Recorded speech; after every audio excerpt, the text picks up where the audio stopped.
विचार है वो भाव है, इंटेंशन, भाव। एक 1.5 घंटे का स्पीच सुना था, the power of intention, Wayne Dyer की। द पावर ऑफ इंटेंशन, शक्ति, भावनाओं की शक्ति क्या है। अभी भी है यूट्यूब में तो है ये power of intention, Wayne Dyer की। तो वो कैसे काम करते हैं, बहुत उसका जो इलेक्ट्रोमैग्नेटिक फील्ड है विचारों से 500 गुना ज़्यादा, भावनाओं की, विचारों की अपेक्षा भावनाओं की जो फ्रीक्वेंसी है, इलेक्ट्रोमैग्नेटिक फील्ड है, जो तीव्रता है या उसकी जो गति है 500 गुना ज़्यादा। मतलब आपके विचार जितनी तेजी से दूसरे तक जाते हैं, भावनाएं उससे 500 गुना ज़्यादा तेजी से जाता है। क्योंकि विचार पैदा होते हैं आपके मस्तिष्क में, मन से, और भावनाएं मस्तिष्क का विषय नहीं, मन का विषय नहीं है, वो हृदय का विषय है, हृदय। और इसीलिए आप अपने विचारों को शब्दों के माध्यम से अभिव्यक्त करते हैं, अपने विचारों को शब्दों के माध्यम से अभिव्यक्त करते हैं, और वो शब्द कान के द्वारा सुनाई पड़ते हैं। और भावनाएं शब्दों से अभिव्यक्त नहीं होती है, भावना निकलती है हृदय से और सीधे हृदय में रिसीव होती है। ये अद्भुत है ना, हृदय से भावना निकलती है और सामने वाले के हृदय उसको ग्रहण कर लेती है। और विचारों से पहले, मतलब आप शब्द बोलेंगे उसके पहले ही पहुंच जाएगी भावना, इतनी तेज है ये, इतनी तेज है, वो समझ जाएगा। आप बोलेंगे आइए स्वागत है, वो है, आप बोलेंगे, लेकिन भावना कहीं उनके प्रति दुर्भावना है, उनको पता चल जाएगा। शरीर से पता चलता है, आंखों से पता चलता है, पूरे शरीर से, आपके हर एक्टिविटी से, आपकी आवाज से। कितना दबाओगे भावनाओं को, दबा नहीं सकते हो आप, वो निकल जाएगा, आवाज से निकल जाती है।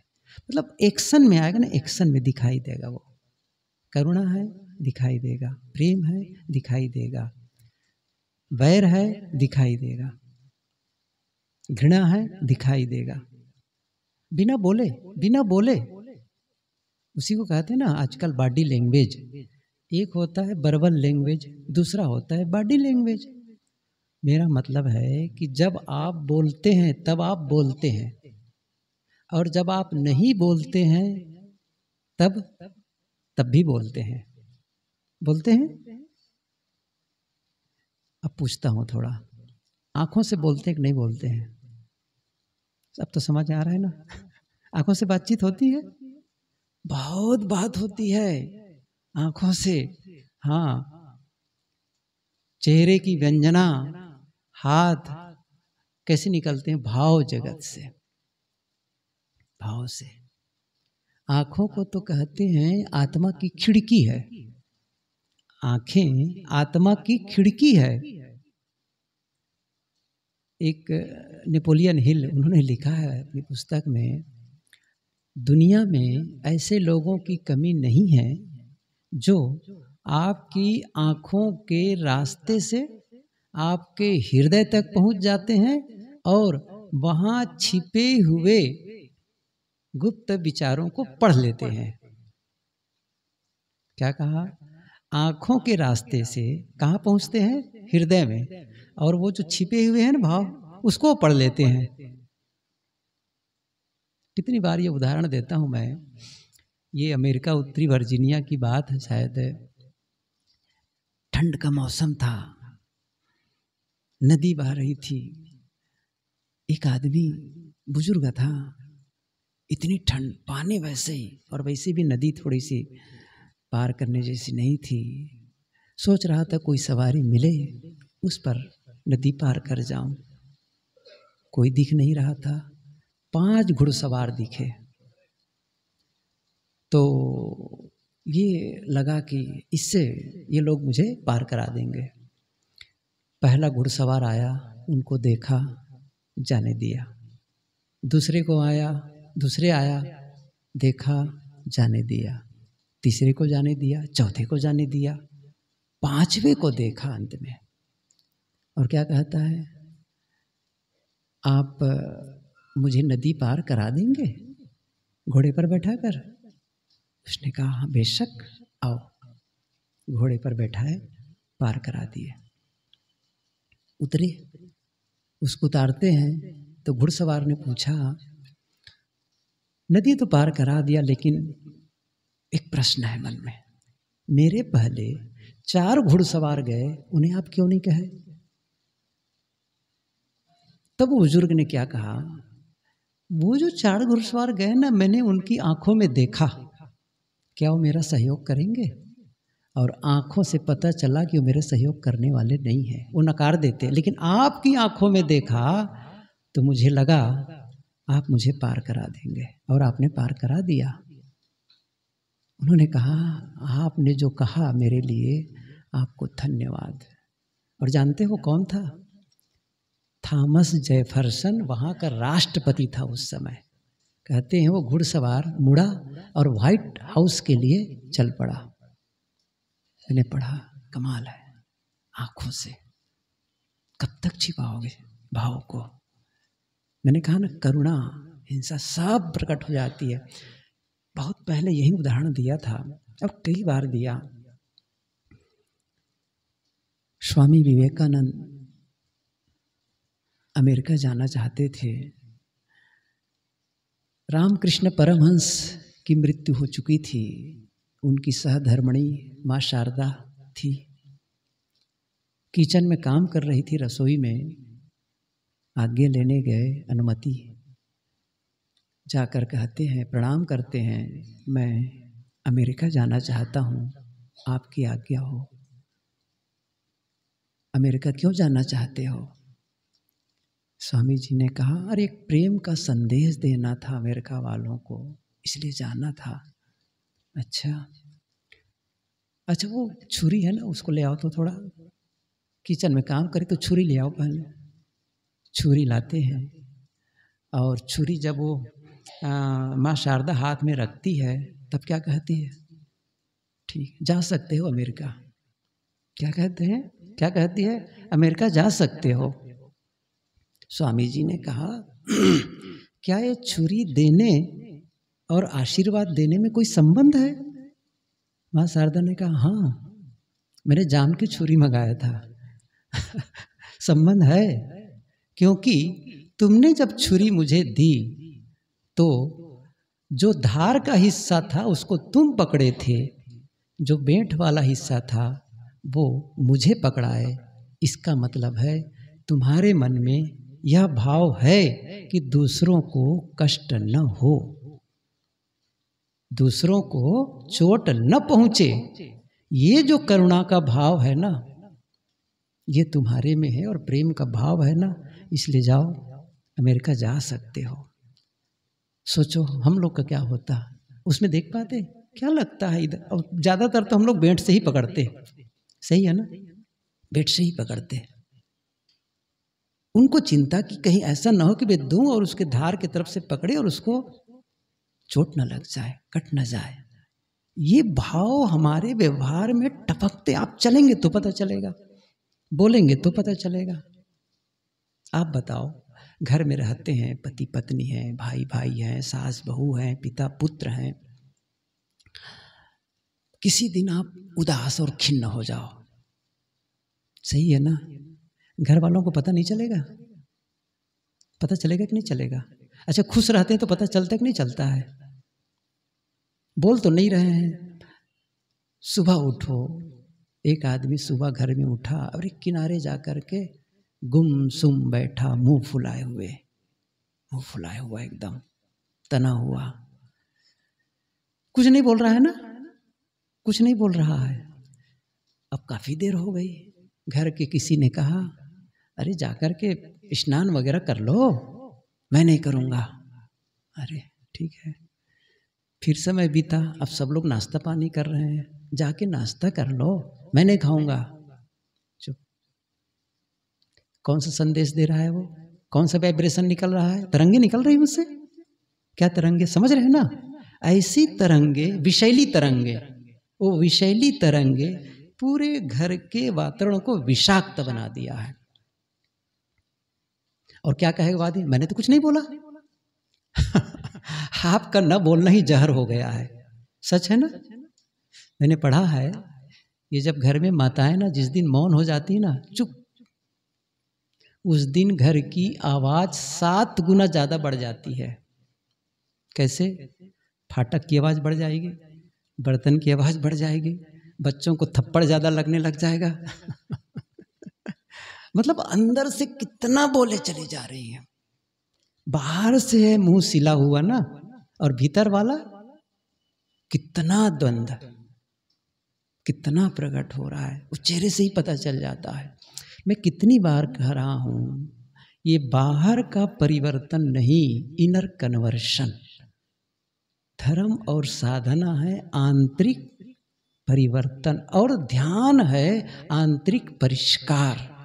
भीतर के कलमश की ऐसी सफाई हो जाए कि हम हमारे सारे कार्यों में समता भाव प्रकट हो जाए, सब जगह। यहां तक कि केवल वो नहीं है कि आप व्यक्ति के साथ में, महाकवि रिल्के विदेश के, ख्याल आया, उनके मित्रों ने कहा, लिखा कि जब रिल्के अपना जूता उतारता था ना, तो जूते को ऐसा रखता था जैसे वो जीव है, कोई प्राणी है। कपड़े को ऐसे उतार के रखता था जैसे कोई वो जीता जागता कोई प्राणी है, बड़े संभाल करके। अपनी छड़ी, अपना छाता बहुत आहिस्ते से रखता था। और कहते हैं जब वो घर में भी प्रवेश करता था, इतनी सावधानी और शालीनता से चलता था मानो उनके तीतर बीतर अस्त व्यस्त चलने से घर को चोट न लग जाए। मैं पढ़ा, मैंने कहा गजब लगा मुझे, कैसे लोग अपने को साधे होंगे। और हम लोग को देखो, देख के ही पता चल जाएगा सांड आ रहा है। सही है ना? मतलब कैसा जीवन है, बेतरतीब। और क्या कह रहे हैं, मैं मोक्ष पथिक हूँ। मुझे लगता है आदमी के जमीन के पथिक बन जाओ पहले। इसी जमीन पे चलने लायक बन जाओ, मोक्ष की पथिक जाना बहुत आगे की बात है। अभी तो बोलना भी नहीं समझ पाए कि कैसे कटुता निकल रही है मुंह से, किसके प्रति, अपनों के प्रति। समझ रहे हैं ना? देखिए, अपनों को कभी कभी सिखावनी, कभी कभी कुछ सुझाव में कहना पड़ता है, और कभी कभी घर का बुजुर्ग है, थोड़ा से शब्द भी थोड़ा सा कड़े कहना पड़ता है, लेकिन इंटेंशन अहित नहीं है। ये ध्यान रखना इस चीज को। माँ भी कई बार बच्चे को थप्पड़ मार देती है, लेकिन थप्पड़ का मतलब उन्हें दुख देना नहीं है। गुरुदेव जी कहते थे, बच्चे को जब माँ थप्पड़ मार देती है और रो रहा है बच्चा किनारे खड़ा होकर बैठ करके, क्योंकि माँ ने मारा है। अच्छा, तो बच्चा देखता किसको है? माँ को देखता है। समझ रहे हैं ना? थप्पड़ मारी, लेकिन प्रेम कौन करने वाली, गोद में कौन उठाएगी? वही माँ। समझ रहे हैं ना? थप्पड़ भले मारी है, लेकिन वही मुझे प्रेम देने वाली भी, इसलिए बच्चा उन्हीं की ओर फिर देखता है। तो ये क्या है? ख्याल आया, कह दूं मैं, एक लेखक है जीन पियागेट, बच्चों के विषय में पूरा एक बहुत बड़ी पुस्तक लिखी है, जीन पियागेट। उसने क्या लिखा है कि माँ और बच्चे के बीच ये भावना की बात आई तो अभी ऐसे ऐसे उदाहरण और ऐसे ऐसे चीजें हैं, वो मैं पढ़ता हूँ तो वो पता नहीं कहाँ जा कर के वो धंस गया है, वो निकलना चाहता है। तो जो जीन पियागेट उसने क्या लिखा है कि माँ बच्चे को दूध पिलाती है, वो तो दिखाई देता है, सेवा करती दिखाई देता है, लेकिन माँ से बच्चे की तरफ कुछ और चीज है जो बहता है, वो दिखाई नहीं देता है। समझ रहे हैं ना, बिल्कुल साफ है। उन्होंने कहा कि ऐसे प्रयोग 40 साल तक किए, तब वो पुस्तक लिखे उन्होंने रिसर्च करके। बच्चे को माँ से अलग कर दिया गया, दूध दिया गया, सेवा हो गई, लेकिन बच्चे का ग्रोथ नहीं हुआ, कुछ और चाहिए। जब दूध पिलाती उस समय माँ के भीतर से कुछ ऐसी चीज निकलती, इममटेरियल, अभौतिक पदार्थ नहीं होती है, लेकिन वहां से एक धारा बहती है, एक स्नेह और प्रेम की। अब प्रेम को कोई नापने जाए, अच्छा दिखाओ कहाँ है, कहा करके, वो पता चलेगा, लेकिन वो बच्चे को पोषण देता है। ये समझ, देखो साहब हम समझ नहीं, क्योंकि हम लोग क्या मानेंगे, वो तो दिखाई नहीं देता, बेकार की बातें करते हो। ये जो भावनाएं है ना, कैसे काम करती है। माँ घर में है और बच्चे खेल रहा हो, समझ रहे हैं, बच्चे खेल रहा हो, लेकिन बच्चे को पता है कि माँ है, बस ये पता होना कि माँ है, इसका मतलब माँ के तरफ से कुछ बहता है बच्चे की तरफ से, और वो महसूस करता है, उसी कहते मदरहुड, मातृत्व।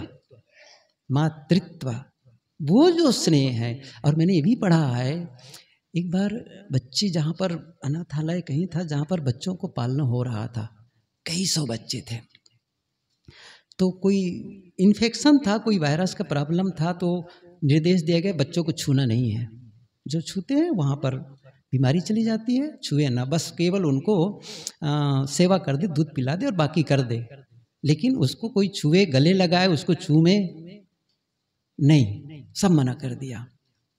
धीरे धीरे बच्चे और बीमार पड़ गए, कुछ बच्चे मर गए। रिसर्च हुआ क्यों ऐसा हुआ, पता चला बच्चे को अपने गोद में लेना, सीने से लगाना, ये बच्चे को जिंदा रखता है, ग्रोथ करता है।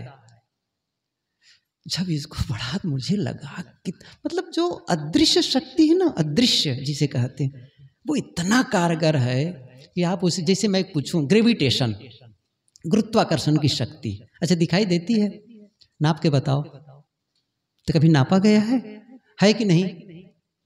अच्छा छत पर चले जाना और दोनों पैर को बाहर कर देना, करना मत, नहीं कहेंगे कि साहब ने कहा था। क्या होगा, क्या होगा? बस कौन खींचेगा उसको? जमीन, ग्रेविटेशन ऑफ लॉ, वो नियम है खींचने का, खींचने का। एक बात और आ गई, सीमन वेल, उसने एक पुस्तक लिखी है, grace and gravity, grace and gravity. क्या लिखती है वो? जैसे पृथ्वी अपने तरफ चीजों को खींचती है, वैसे ही परमात्मा लोगों को खींचता है। किसके आधार पर? शुद्धता और अशुद्धता, ग्रेविटेशन। विषाद से भरा चित्त होगा वो नीचे की ओर जाएगा, लेकिन पवित्रता और कृतज्ञता के भाव से, अहोभाव से भरा होगा, वो परमात्मा खींचता। परमात्मा मतलब व्यक्ति मत मान लेना, अब इसकी व्याख्या करने का समय नहीं है, नहीं बताता, व्यक्ति नहीं, ये पूरी यूनिवर्स का एक पावर है, शक्ति है। जैसे फूल खिलता है ऊपर की ओर, अब मुरझाता है तब जब हम जिंदा हैं आकाश की ओर, और मर जाएंगे तब जमीन में। सही है कि नहीं है? कौन खींच रहा है? कुछ है ऊपर खड़ा किया हुआ है, वो एक शक्ति है पूरा यूनिवर्स का, जिसको लाओत्से ने क्या कहा है, क्या नाम दिया है उसको? ये पूरा यूनिवर्स का एक शक्ति है, इटर्नल पावर, साहब ने लिखा है ना, इटर्नल पावर, अंदर आंतरिक शक्ति है पूरी यूनिवर्स में, भले दिखाई नहीं देती है। कैसे फूल खिल जाते हैं पूरे कुदरत से, कैसे हो जाता है, ये प्रकृति का एक सिस्टम है। तो वो जो ग्रेस एंड ग्रेविटी जो कहा है, वो विषाद से भरा चित्त कभी साधना नहीं कर सकता है। कृतज्ञता से भरा हो, अहोभाव से भरा हो, तभी तो साधना है। और जिसका मन खिन्न, उदास, किसी के प्रति बैर भाव, नफरत, ध्यान लगेगा? लगेगा ध्यान, ऊंचाई में उठ पाओगे? पहले सफाई करो अंतस की, तब जाकर के वो स्थिति बनती है। तो समय खाता में बात ये हुई थी कि कैसे हो, छोड़ो सारी बातों को एक तरफ रखते हैं, प्रेम और मैत्री कैसे विकसित करें, कृतज्ञता। एक पुस्तक मैंने पढ़ी है, जादू मैजिक, रांडा बर्नी की। उस पूरी पुस्तक में एक ही विषय पर कहा गया है, कृतज्ञता कृतज्ञता, बस पूरी पुस्तक में कमाल की वो बात लिखती है। कैसे धन्यवाद का भाव आपके भीतर, जो रिसेप्टिविटी है, ग्रहणशीलता कैसे, और नहीं, और जब आप अकृतज्ञ, कम है मेरे पास, कम है मेरे पास, कम है, सिकुड़ गए। उनका कहना सिकुड़ जाते हैं कम कम कहने से, कम है मेरे पास, वो नहीं है, ऐसा आप रोना रोते हैं ना, तो क्या होता है, बाइबल में एक वाक्य आया है, जिसके पास है उसे और दिया जाएगा, और जिसके पास नहीं है उससे वह भी ले लिया जाता है जो उसके पास है। उलटवासी, फिर से कह रहा हूँ, जिसके पास है उसको और दिया जाता है, और जिसके पास नहीं है उससे ले लिया जाता है। क्या है? दो ढंग से कह सकते, एक है संतोष, मुझे मिला पूर्ण, सब कुछ मिला है, ऐसा संतोष और मिलेगा। और क्यों? आप ग्रहण, आप वो हो गए, बिल्कुल खिले हुए हैं, और नहीं है सिकुड़ गए, नहीं मिलेगा फिर। या फिर कृतज्ञता, मैं उस योग्य ही नहीं हूँ जितना मुझे मिल रहा है। कई बार मैंने सोचता हूँ, बैठता हूँ, जाता हूँ कहीं, कोई आया, इतना पैसे, इतना सामान, इतना, मैंने कहा क्यों इतना देते हो, क्या है आखिर में? कई बार मैंने अकेले बैठ के सोचा, मेरा कुछ भी योग्यता नहीं है, इतना लोगों द्वारा मिलता कैसे है? और कई बार मैं बैठ के धन्यवाद आभार व्यक्त करता हूँ, और सचमुच वो तो, और जैसे कोई लगता है जैसे कोई आ रहा है, कभी लगता ही नहीं है कि कोई चीज कम है, पूर्ण बहुत कुछ है। ये जो पूर्णता का भाव जगे, कृतज्ञता का भाव, अब कृतज्ञता के लिए और विस्तार से माता पिता के प्रति, परिवार के प्रति, पूरे यूनिवर्स के प्रति, ये अलग है। लेकिन उसका उल्टा होता है कृतघ्नता, अकृतज्ञता नहीं। कृतज्ञता का भाव जगे, धन्यवाद का भाव जगे, आभार निकले। रोज भोजन करते हैं, सरल है, हम जिंदा हैं, ये कोई छोटा मोटा चमत्कार लगता है आपको? जिंदा रहना, इस पृथ्वी के अलावा, फिर से कह रहा हूं, इस धरती के अलावा करोड़ों किलोमीटर दूर तक इतना बड़ा पौधा नहीं पाओगे? इतना बड़ा पौधा क्यों?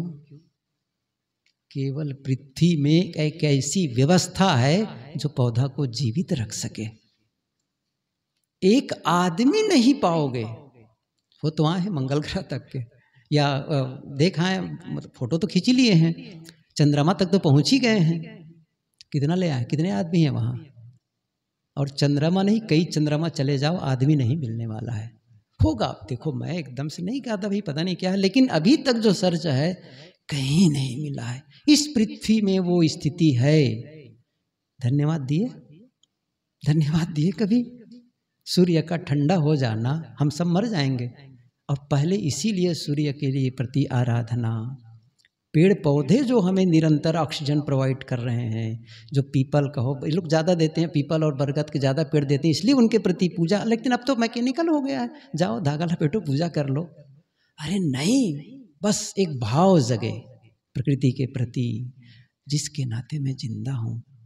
किसानों के प्रति कृतज्ञता, जो रोज भोजन दे रहे हैं, व्यापारियों के प्रति जो हमें सामान दे रहे हैं, घर वालों के प्रति, संतों के, सबके प्रति कृतज्ञता का भाव जब जगेगा, शिकायत होगा, आलोचना होगी, ये सारा शिकायत खत्म हो जाएगा। करके तो देखो, शिकायत ही नहीं रही। अपने बच्चों के प्रति, जिन बच्चों के लिए तरस रहे थे, ख्याल करो, कई लोग कहते हैं एक बच्चा तो मिल जाए, जिनके बच्चे नहीं हुए, 8 साल 10 साल शादी हुए, 15 साल शादी हो गए, क्या कहते हैं, एक बच्चा तो आ जाए, भले लंगड़ा पैदा हो।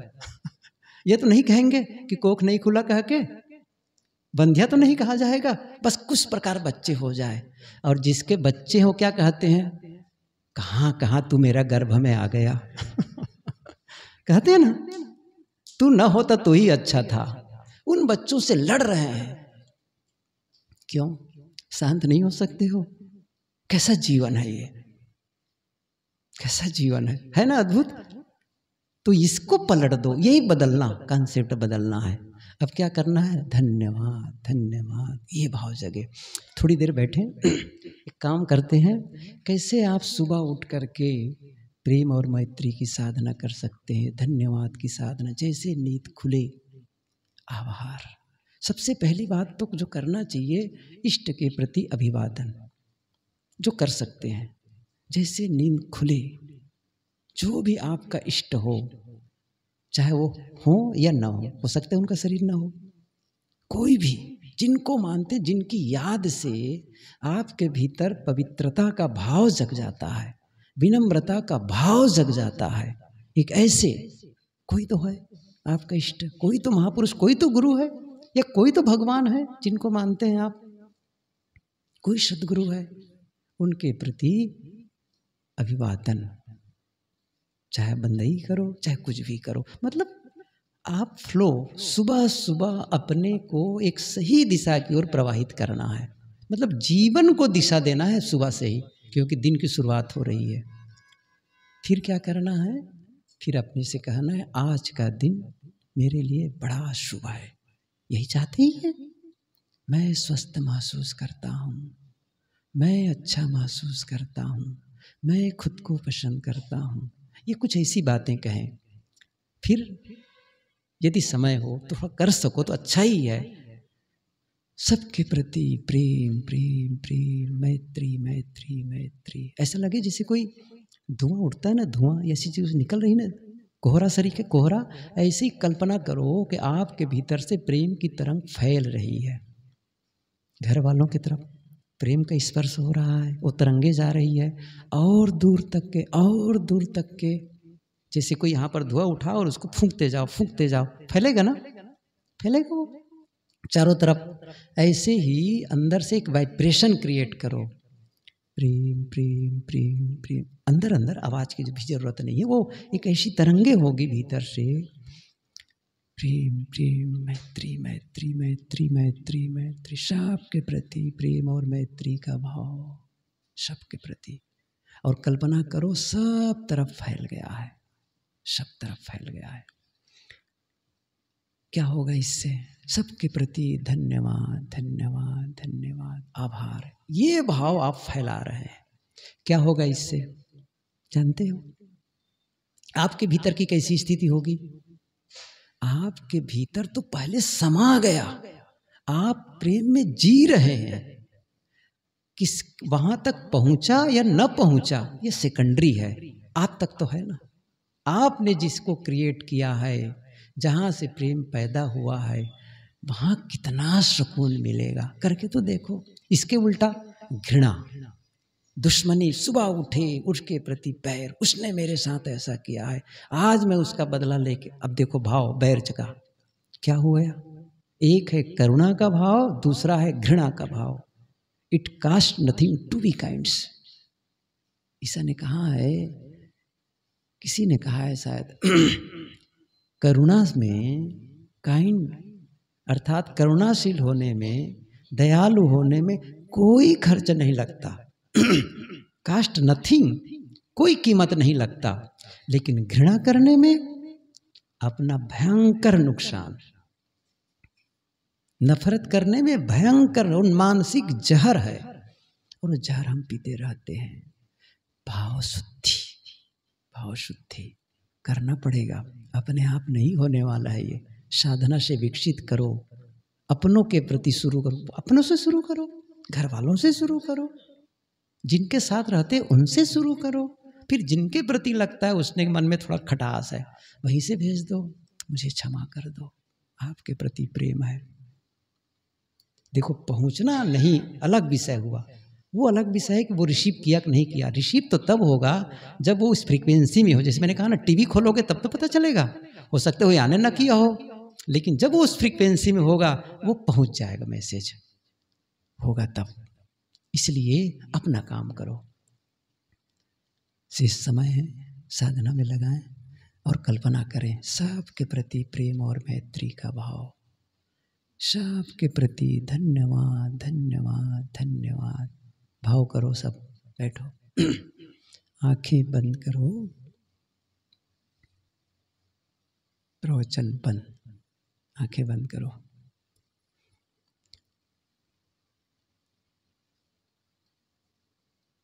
पवित्रता का भाव, निर्मलता का भाव, शुद्धता का भाव, अंतस को शुद्ध करो। भाव भक्ति कर मन ही रिझैबे, इत उतना भरमैबे। साहब ने कहा है अंतस शुद्ध करैबे, अंतस शुद्ध रहैबे। मैं अपने अंतस को शुद्ध करूँगा। अब हम संतन के ढीक जाइबे, इसी माया है, अंतस शुद्ध करैबे। अंतस को शुद्ध करना है, सारे कचड़े बाहर। कचड़े बाहर करने की भी जरूरत नहीं है, पवित्रता ले आओ, बस धुलाई हो जाएगी। प्रेम और मैत्री का भाव जगाओ, क्षमा का भाव जगाओ। धन्यवाद धन्यवाद, कृतज्ञ, आभार भार आभार, धन्यवाद का भाव, सबके प्रति धन्यवाद। मेरी आंखें हैं, धन्यवाद धन्यवाद।